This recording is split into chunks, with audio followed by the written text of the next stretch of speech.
অনেক সময় অনেক ফালতু খবর নিয়ে হাজির হয়ে যায় ইউটিউব, কিন্তু আপনাদের মাঝে খুব গুরুত্বপূর্ণ খবর নিয়ে হাজির হয়ে গেলাম। দেশের ১৪ লাখ সরকারি চাকুরিজীবীর জীবনে আসছে যুগান্তকারী পরিবর্তন। ১:৫ রেশিওতে বেতন নির্ধারণ, ২০ থেকে ১৫ গ্রেডে নামিয়ে আনা এবং শতভাগ পেনশন সুবিধা। আজকের এই বিশেষ প্রতিবেদনে জানুন নবম পে স্কেলের সকল খুঁটিনাটি বিস্তারিত।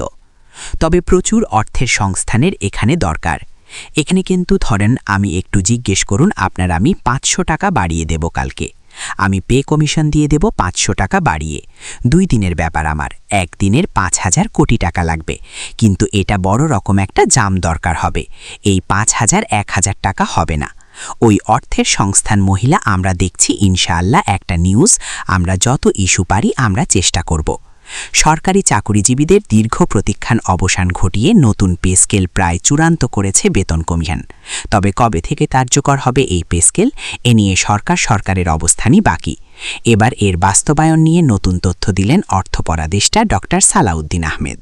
জানাচ্ছেন এসআই রাজ। এবার চূড়ান্ত হওয়ার পথে বেতনের নতুন কাঠামো। সর্বোচ্চ বেতন বাড়ানো হয়েছে লাখ টাকারও বেশি। দীর্ঘ অপেক্ষার পর সরকারি চাকুরিজীবীদের জন্য নতুন বেতন কাঠামোর প্রস্তাব চূড়ান্ত করেছে বেতন কমিশন। কমিশনের সুপারিশ অনুযায়ী চলতি বছরের ১ জানুয়ারি থেকে আংশিকভাবে নতুন বেতন কাঠামো কার্যকর করার কথা বলা হয়েছে, আর পুরো মাত্রায় বাস্তবায়ন হবে ২০২৬-২৭ অর্থ বছরের প্রথম দিন থেকে।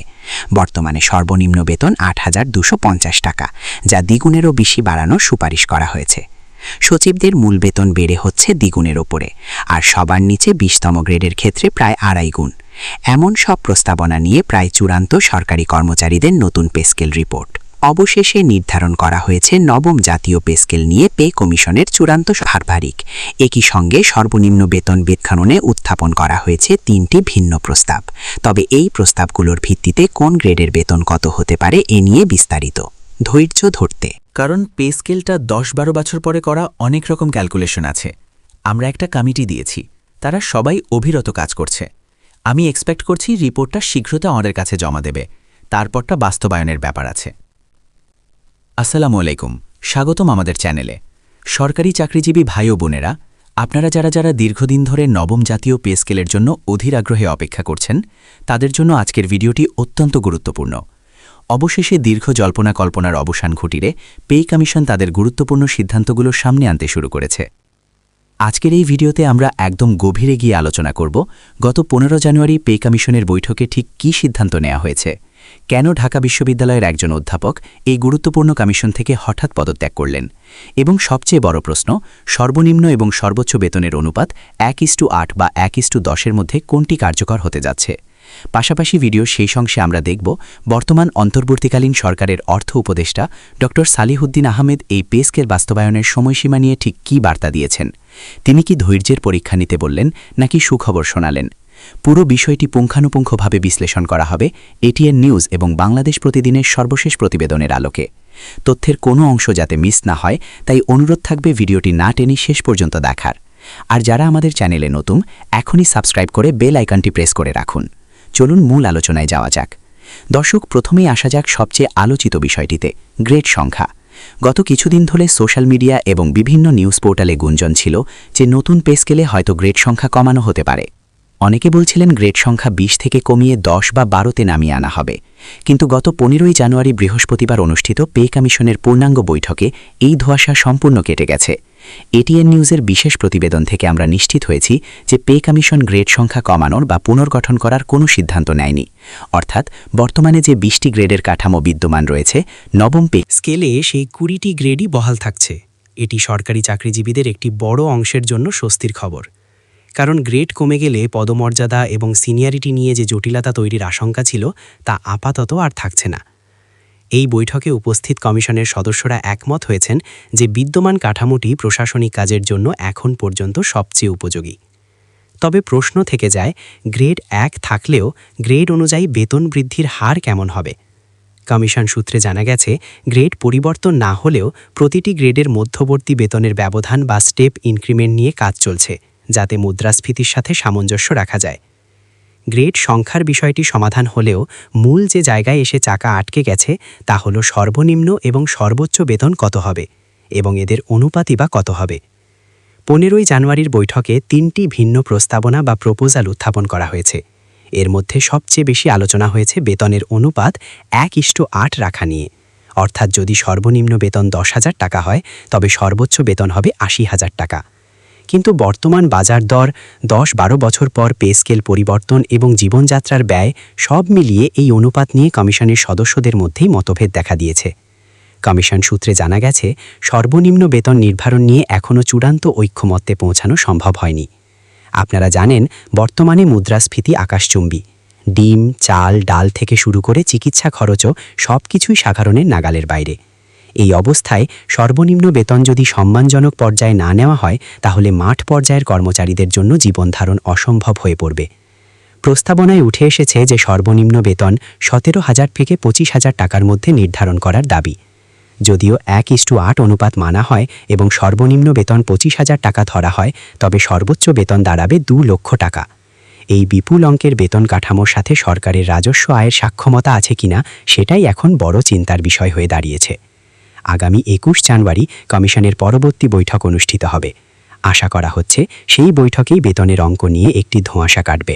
দর্শক, পে স্কেলের এই ডামাডোলের মধ্যেই ঘটে গেছে এক অনাকাঙ্ক্ষিত ঘটনা। পে কমিশনের একজন গুরুত্বপূর্ণ খণ্ডকালীন সদস্য, ঢাকা বিশ্ববিদ্যালয়ের অ্যাকাউন্টিং বিভাগের চেয়ারম্যান অধ্যাপক মাকসুদুর রহমান সরকার কমিশন থেকে পদত্যাগ করেছেন। কিন্তু কেন? এটিএন নিউজের প্রতিবেদন অনুযায়ী অধ্যাপক মাকসুদুর রহমান সংবাদ সম্মেলনে ক্ষোভ প্রকাশ করেছেন। তিনি জানান, পাবলিক বিশ্ববিদ্যালয়ের শিক্ষকদের জন্য 33টি সুনির্দিষ্ট সুপারিশ করা হয়েছিল, কিন্তু দুঃখজনকভাবে পে কমিশনের আলোচনায় এই সুপারিশগুলোর কোনোটি যথাযথভাবে মূল্যায়ন বা প্রতিফলিত হয়নি। তার এই পদত্যাগ পে কমিশনের কার্যক্রমকে কিছুটা হলেও প্রশ্নবিদ্ধ করেছে। বিশ্ববিদ্যালয়ের শিক্ষক জাতির কারিগর, তাদের দাবি দেওয়া যদি এই পে স্কেলে উপেক্ষিত হয় তাহলে উচ্চশিক্ষার মানের উপর প্রভাব ফেলতে পারে। অধ্যাপক মাকসুদুর রহমানের সরে দাঁড়ানো এটাই ইঙ্গিত দেয় যে কমিশনের ভেতরে বিভিন্ন ক্যাডার এবং সেক্টরের স্বার্থরক্ষা নিয়ে বড় ধরনের টানাপোড়েন চলছে। এই ঘটনা সাধারণ চাকরিজীবীদের মনেও আশঙ্কার জন্ম দিয়েছে। তবে কি অন্যান্য সেক্টরের যৌক্তিক দাবিগুলো অর্থাভাবে অজুহাতে বাতিল হয়ে যাবে? 21 তারিখের বৈঠকে এই পদত্যাগের প্রভাব কতটুকু পড়ে সেটাই এখন দেখার বিষয়। সবচেয়ে ক্রিটিক্যাল মোড়টি আসতে যাচ্ছে আগামী 21 জানুয়ারি। পে কমিশনের চেয়ারম্যান সাবেক অর্থসচিব জাকির আহমেদ জানিয়েছেন, 21 জানুয়ারির বৈঠকের আগেই তারা একটি সবুজ সংকেত বা গ্রিন সিগন্যাল পেতে চাইছেন। কিন্তু কার কাছ থেকে? চেয়ারম্যান স্পষ্ট করেছেন যে তারা অন্তর্বর্তীকালীন সরকারের শীর্ষ পর্যায়ের কর্মকর্তা এবং নীতি নির্ধারকদের সাথে বৈঠক করবেন। উদ্দেশ্য হল সরকার আসলে সর্বোচ্চ কতটুকু আর্থিক ভার বহন করতে প্রস্তুত তা আগেভাগে জেনে নেওয়া। সরকার যদি বলে যে তাদের বাজেট সীমিত, তাহলে কমিশন হয়তো বিশাল অঙ্কের বেতন বৃদ্ধির প্রস্তাব দিয়েও লাভ হবে না। তাই 21 তারিখের বৈঠকের আগে পর্দার আড়ালে যে আলোচনা হবে সেটাই মূলত ঠিক করে দেবে আপনাদের পকেটে মাস শেষে কত টাকা ঢুকবে। পেনশন এবং চিকিৎসা ভাতার মতো সংবেদনশীল বিষয়গুলো নিয়েও ওই দিন আলোচনা হবে বলে জানা গেছে। দর্শক, পে কমিশন যখন ঢাকায় হিসেব নিকাশ করছে তখন মাঠ পর্যায়ে কী বার্তা দিচ্ছেন সরকারের অর্থ উপদেষ্টা? বাংলাদেশ প্রতিদিনের ফুটেজে আমরা দেখেছি গত 16 জানুয়ারি নাটোরে এক সফরে গিয়ে উপদেষ্টা ডক্টর সালেহুদ্দিন আহমেদ সরকারি কর্মকর্তাদের উদ্দেশ্যে কিছু গুরুত্বপূর্ণ কথা বলেছেন। তিনি বলেছেন, আপনারা একটু ধৈর্য ধারণ করুন। পে স্কেল 10-12 বছর পর পর পরিবর্তন করা হয়, তাই এর ক্যালকুলেশন অনেক জটিল। তার এই বক্তব্যের দুটি দিক আছে। এক, তিনি নিশ্চিত করেছেন যে সরকার পে স্কেল নিয়ে কাজ করছে এবং একটি কমিটি এটি নিয়ে অবিরাম পরিশ্রম করছে। তিনি আশা প্রকাশ করেছেন যে রিপোর্টটি শীঘ্রই জমা হবে। 2, তিনি পরোক্ষভাবে জানিয়ে দিয়েছেন যে হুট করেই কোনো ঘোষণা আসবে না। তিনি ধৈর্য ধরতে বলেছেন, যার মানে হল দেশের বর্তমান অর্থনৈতিক পরিস্থিতি, রিজার্ভ সংকট এবং রাজস্ব আয়ের ঘাটতি বিবেচনায় হয়তো আকাশকুসুম কোনো প্রত্যাশা পূরণ করা কঠিন হতে পারে। তিনি আরও উল্লেখ করেছেন, যেহেতু অনেক বছর পর রিভিশন হচ্ছে, তাই এটি একটি বড় ধরনের পরিবর্তন হবে। অর্থ উপদেষ্টার এই বক্তব্য থেকে বোঝা যায় সরকার তাড়াহুড়ো করে কোনো ভুলের পা দিতে চাইছে না। তারা এমন একটি পে স্কেল দিতে চায় যা স্থায়ী হবে। এখন প্রশ্ন হল, সাধারণ তৃতীয় ও চতুর্থ শ্রেণী কর্মচারীরা কি আরও ধৈর্য ধরার মতো অবস্থায় আছেন? 2015 সালের সর্বশেষ পে স্কেল হয়েছিল। এরপর 2020, 21, 22 প্রতিটি বছর মুদ্রাস্ফীতি আমাদের জীবনযাত্রার মান কমিয়ে দিয়েছে। আমাদের বিশ্লেষণ অনুযায়ী শুধুমাত্র বেসিক স্যালারি বাড়ালেই হবে না। চিকিৎসা ভাতা, বাড়ি ভাড়া এবং যাতায়াত ভাতার মতো বিষয়গুলো যদি বর্তমান বাজার দরের সাথে সামঞ্জস্যপূর্ণ না হয়, তাহলে এই নতুন পে স্কেল কোনো সুফল বয়ে আনবে না।